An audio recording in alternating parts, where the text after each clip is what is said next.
Buen día para todos ustedes. Mi nombre es Juan José Herrera, director de la compañía Latin Trading Company, Universidad Profesional de Trading Latinoamericano.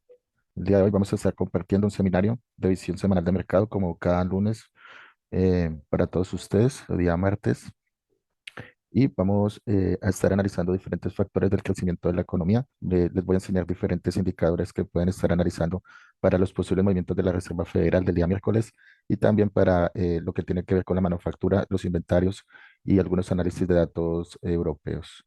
Sin más preámbulos, recordándole a todos que esto es un material educativo que no tiene incidencia dentro de sus decisiones de inversión. Ni Latin Trading Company, ni Juan José Herrera, ni Iron Forex se hacen responsables de sus resultados que deben ser asumidos con gestión de riesgo. Si todos entienden esta gestión, me regalan por favor un 5 en el chat e iniciamos la clase del día de hoy. Introducción. Esta semana tendremos diferentes datos importantes que analizar en el mercado financiero, como son los datos del IPC alemán que impulsan al euro. También tenemos los datos de la política monetaria de parte de la Reserva Federal y datos de PMI. Tenemos alta volatilidad en los mercados y buenas oportunidades a corto plazo.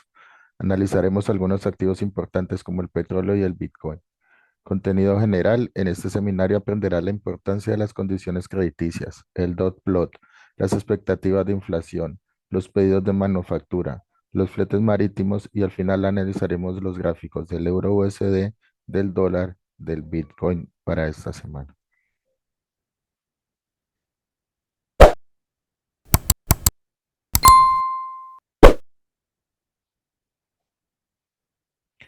Este es el índice de las condiciones financieras de Bloomberg.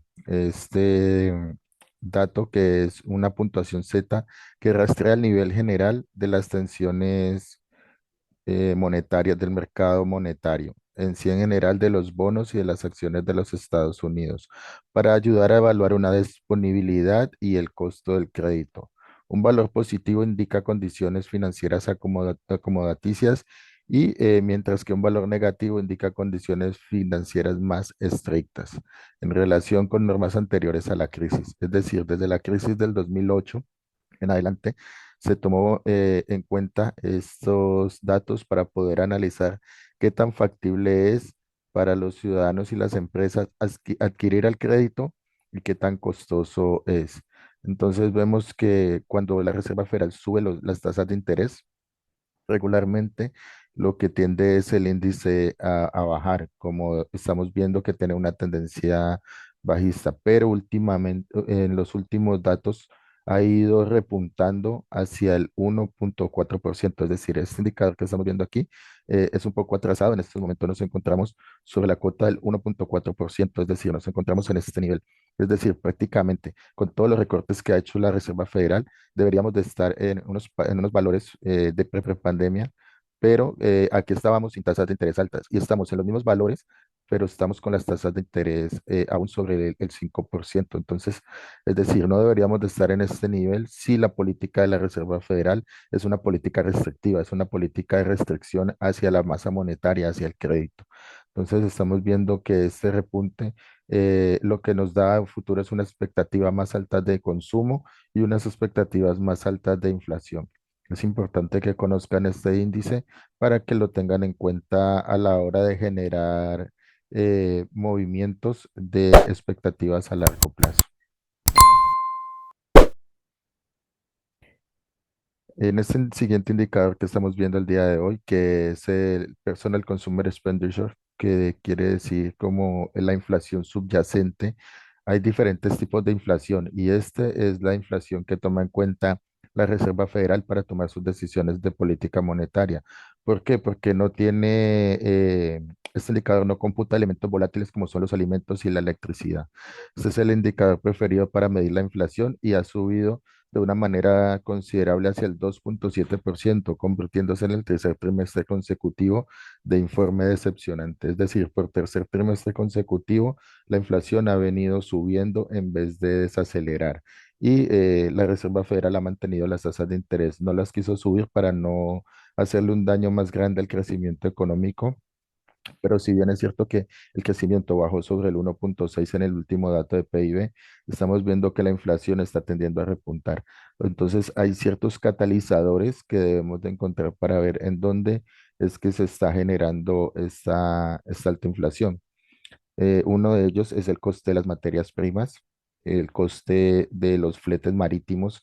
También les está costando mucho a los productores traer sus mercancías, aunque los últimos indicadores de consumo, el último informe, según lo analizamos con la inteligencia artificial, vimos datos estables. No hemos visto un atraso en la entrega de mercancías como tal. Así que lo que sí hemos visto es un aumento de los costes y los fletes marítimos, y el tema pues también del el coste del aumento del petróleo por las tensiones de las guerras en el Medio Oriente. Entonces, este indicador lo que nos dice es una inflación más generalizada y una inflación en la cual la Reserva Federal tiene en cuenta para tomar sus decisiones de política monetaria. Siempre lo debemos de tener en cuenta antes de las reuniones para ver cómo viene la inflación. Si la inflación viene repuntando, pues generalmente como lo que decía el presidente Jerome Powell en su último discurso, que no tienen afán en recortar los tipos de interés. Y recordamos que el mercado precisamente estaba recortando en el inicio del año 6 bajadas de tipos de interés.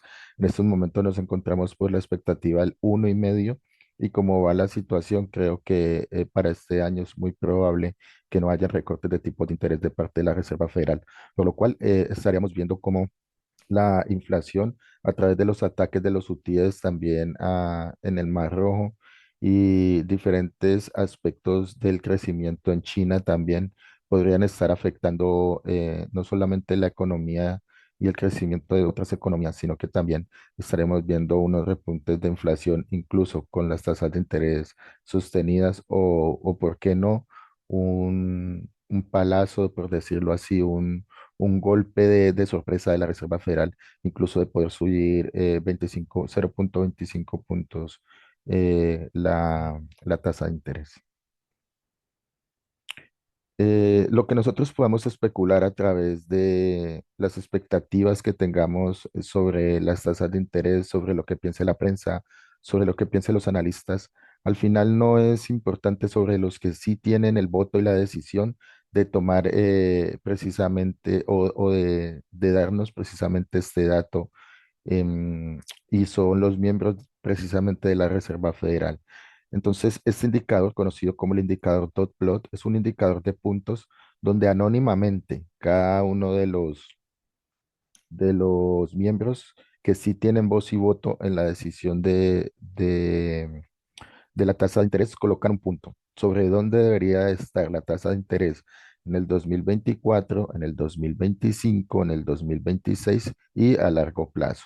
Entonces, si estamos viendo que la tasa de interés para el año 2024 de los miembros de la Reserva Federal, 1, 2, 3, 4, 5, 6, 7, 8, 9.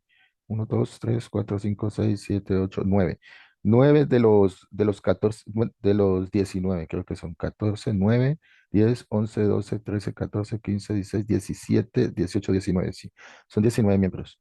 De los 19 miembros, 9 miembros están en la tasa de interés sobre el 4,7 por ciento. Sobre el 5% tenemos 1, 2, 3, 4 y 5 miembros. Y por encima del 5% tenemos 2%, tenemos dos. Es decir, por debajo del 4% terminando el año. Es decir, terminando el año, solamente uno lo ve por debajo de la cuota del 4,5%. Esto ya genera una expectativa de pocos recortes de interés. Estamos hablando de que las reuniones que quedan también se cruzan con las elecciones presidenciales en el mes de noviembre y regularmente los miembros de la Reserva Federal, para no favorecer ninguna economía ni ningún candidato, no tienden a mover ningún dato económico como son las tasas de interés 3 meses antes de las elecciones presidenciales. Así que solamente les quedaría la reunión de junio y julio para tomar estas decisiones de política monetaria. El indicador de puntos de la Fed nos muestra que los miembros del fondo podrían tener una postura similar esta semana al del mes de marzo, donde se creen que repetir el discurso que van dato a dato, es decir, va mes a mes recopilando los datos de empleo y los datos de inflación, los datos de inestabilidad de precios, que son los dos mandatos, pero sin dejar de ver de reojo otros que aunque no sean su mandato, por sus decisiones se ven afectados, como son los datos de crecimiento, los datos de PIB. Mm, si bien necesitan ver la inflación que se estabilice por regla general por un periodo de 3 meses consecutivos por debajo de la meta del 2%. Esta meta del 2% hemos visto anteriormente en el dato que está en el 2,7% y repuntando, aunque ha estado cerca en cotas mucho más altas que estuvimos durante los anteriores meses, principalmente el año pasado. Estamos viendo que en una comparativa de año contra año nos estamos equivocando al comparar una inflación del año 2023 contra el mismo mes del año 2024, cuando en el año 2023 para ese periodo estaban precisamente los precios cayendo en picada. Entonces estábamos viendo, era un efecto látigo, primero de la sobreoferta perdón, de la sobredemanda que hubo y luego una sobreoferta que reguló los precios como un efecto látigo en la economía. Y ese efecto látigo al estabilizarse, estábamos comparando precisamente en el periodo de menor crecimiento, estamos comparando contra los datos que estamos actualizando para el año 2024. Entonces ahí tenemos que tener en cuenta contra qué comparamos, contra qué periodo vamos a comparar la economía para saber si realmente hay un crecimiento sostenido de la inflación o si por el contrario lo que estamos viendo es una desaceleración económica tan fuerte que ni siquiera vaya a darle tiempo a la Reserva Federal de bajar los tipos de interés tan rápido como bajaría el crecimiento económico, entrar en una deflación o en una estanflación económica. ¿Cuáles son las expectativas de inflación? Precisamente si hablábamos de cuáles eran las expectativas que tenía la Reserva Federal de las tasas de interés, pues también tenemos que tener en cuenta las primas de riesgo que cobran los inversores por prestarle dinero a los Estados Unidos. Y a largo plazo siempre se valoran sobre una expectativa de inflación. Tenemos una expectativa de inflación que es superior al 3,5% a largo plazo. Entonces, si tenemos una expectativa de inflación por el 3,5%, las expectativas de la Reserva Federal son de llevarla al 2%. ¿Cuántas tasas de interés tendría que subir para que la inflación regule? ¿O cuánto tendría que desacelerar la economía americana para que la tasa de interés regule 3 meses consecutivos como regla general por, por el sostenimiento que necesita la Reserva Federal para empezar sus recortes de tipo? Estamos hablando de un desajuste, de un desbalance entre la meta del 2%, la expectativa y lo que pueda o no pueda hacer la Reserva Federal durante el tiempo electoral y durante las reuniones que le quedan para controlar o tratar de llevar esa meta de inflación sobre el 2%. Los precios del petróleo y de las materias primas, el acceso fácil al crédito, y la fuerte resiliencia que tiene el consumidor americano junto al alto coste de la vivienda muestran una inflación a 12 meses superior al 3%, y eso no permite que se vea a corto plazo los esperados recortes de tipos de interés y de fondos federales. Los PMI que tendremos esta semana también es un dato muy importante porque el PMI manufacturero sabemos que cuando lo vemos por encima de 50, estuviera hablando de una expansión o un crecimiento económico, ya que las expectativas que tienen de los pedidos de manufactura, también como los inventarios. Sabemos que cuando hay mucho inventario en stock, precisamente no hay ventas o no se está vendiendo, no se está creciendo en ventas y por ende pues no se está creciendo en beneficios y esto obviamente no crecería en el PIB general. Por el contrario, cuando vemos muchos pedidos a futuro y vemos poco inventario, pues lo que estamos viendo es una expectativa de que las empresas tendan a producir, tiendan a generar más empleo y tiendan a generar más beneficios, por ende tienda a haber un crecimiento económico. Entonces, ver los inventarios y la manufactura son muy importantes también como ver los PMI de servicios, que son el complementario general y el principal, creo que el sostenimiento de la economía americana son los servicios. Entonces, Hoy vamos a estudiar lo que son los PMI de manufactura, que aumentaron un 50,3% en marzo, desde el 47,8, es decir, han aumentado considerablemente, 2,1 punto porcentual en febrero, indicando un crecimiento en la actividad manufacturera. Los nuevos pedidos también aumentaron 51,4, lo que sugiere un aumento de la demanda de productos manufacturados. Es decir, han aumentado los pedidos y ha aumentado el PMI. La producción experimentó un fuerte crecimiento con un índice del 54,6 en marzo, lo que indica un aumento en la producción. Sin embargo, el empleo mostró una ligera contracción con un índice de 47,4, lo que sugiere una disminución en las contrataciones. Aquí también tiene mucho que ver el tema de cuán productivos se han vuelto algunos trabajadores con el tema de la inteligencia artificial y que pueden uno hacer el trabajo de cuatro. Hemos visto grandes despidos en el tema tecnológico también por los avances que tenemos en cuanto a este tema. Y bueno, diferentes temas en el salario, como es el aumento del salario, el coste por hora, pero también hemos visto que los contratos generales de trabajo son contratos, por decirlo así, a tiempo, a ver, ¿cómo se dice? Contratos que no son permanentes, que son contratos a término indefinido, es la palabra. No son contratos a término indefinido, sino que son contratos a corta duración. Esto habla de que sí, por más de que se genere empleo, ¿qué calidad de empleo se está generando? Un empleo para temporadas de verano, un empleo de mala calidad y un empleo que pues precisamente no es que ayude generalizadamente al crecimiento económico de una manera muy expansiva. Entonces, los datos de empleo han mostrado una ligera contracción al 47,4%. Recordemos que la cuota de pleno empleo, contando todos los empleos en general, es del 4%. Creo que la tasa de desempleo está como por el 3,7%. Estamos muy cerca del pleno empleo. En cuanto a los inventarios, hubo un aumento de los inventarios totales y de clientes, pero ambos indicaron contracción. Los indicadores de entrega de proveedores, acumulación de pedidos, nuevos pedidos de exportación e importaciones se mantuvieron estables. Este indicador era importante de ver, ¿por qué? Porque con los ataques que tienen los hutíes en el Mar Rojo se podrían retrasar las entregas a los proveedores. Y al retrasarse las entregas, obviamente sí afecta a la producción, haciendo que el coste de la producción aumente y haciendo que el producto final que le llega al consumidor pues sea de mucho más alto el coste. Ahora pasamos al lado de Europa. Estamos viendo una desaceleración de la inflación en Alemania. Vemos cómo ha caído durante los últimos meses la inflación hacia una cota del 2,1%. El índice del consumidor de abril del 2024, Baden-Württemberg, que es el índice de precios, aumentó un 2,1% en comparación con abril del 2023. El índice de precios al consumo Baden-Württemberg aumentó el 0,3 hasta 118 puntos en abril de 2024 en comparación con el mes anterior del 2024.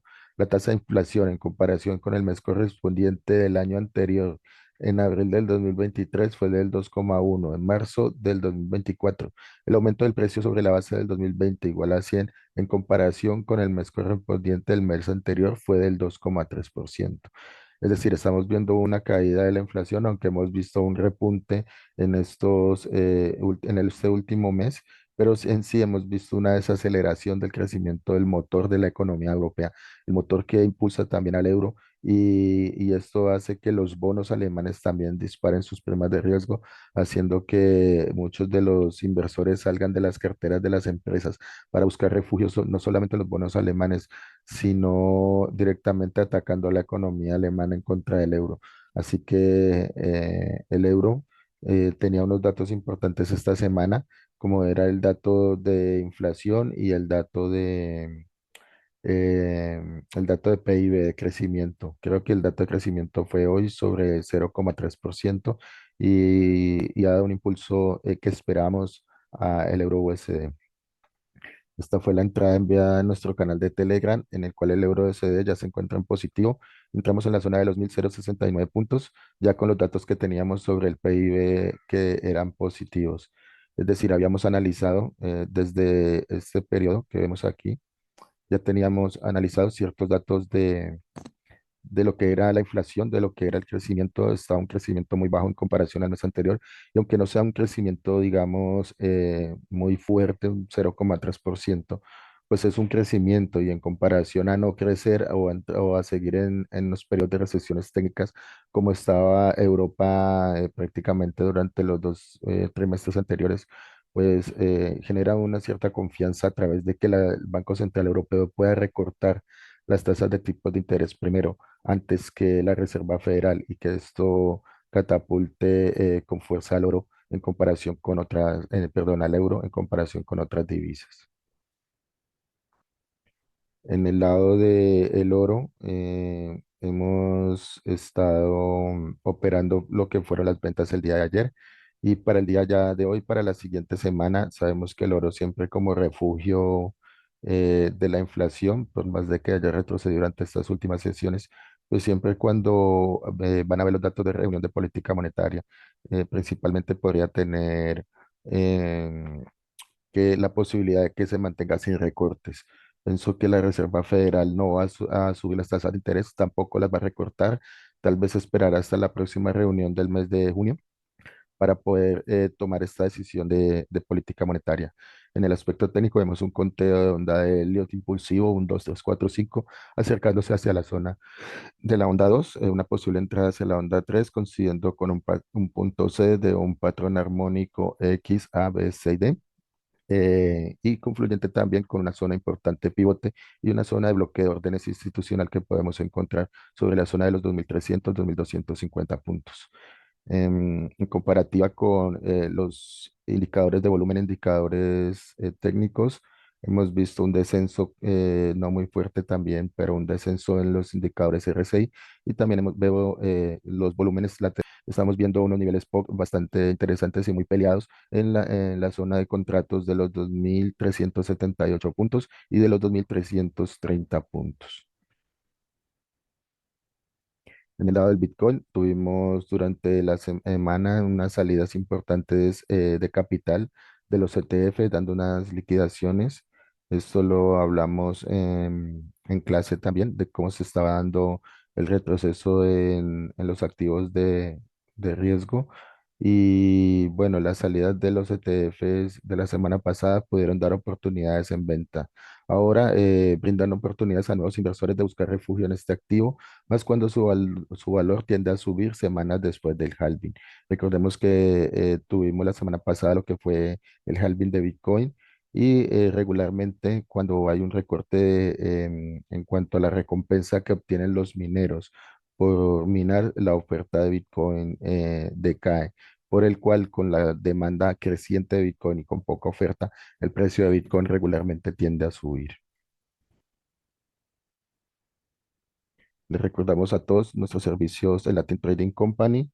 Son servicios de educación principalmente. Somos una universidad profesional de trading latinoamericano, donde pueden aprender a conocer el mercado de flores, aprender tipos de instrumentos, explorar plataformas, herramientas y aprender técnicas estratégicas básicas, intermedias y avanzadas de inversión.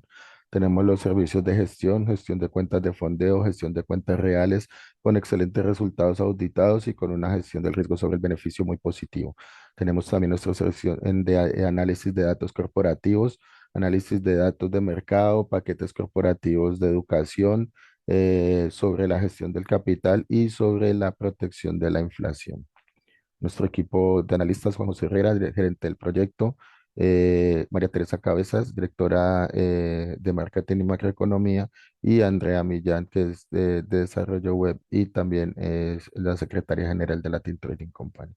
Puede contactarme en nuestras redes sociales, teléfono más 34 624 94 38 72, en el correo electrónico ltc369.ca@gmail.com y visitar nuestra página web ltc369renderforestsites.com. Recuerda nuestro canal de Telegram gratuito t.me/latintradingcompany.com. Les recuerdo a todos dejar un like, suscribirse a nuestro canal. Es una forma de agradecer todo este contenido que generamos para todos ustedes, que quita tiempo personal y que va sin ningún costo, pero con toda la pasión y el amor por los mercados financieros y porque ustedes consigan su libertad financiera. Muchas gracias para todos ustedes. Mi nombre es Juan José Herrera, director de la compañía Latin Trading Company. Nos vemos en una siguiente oportunidad. Familia LTC, Go.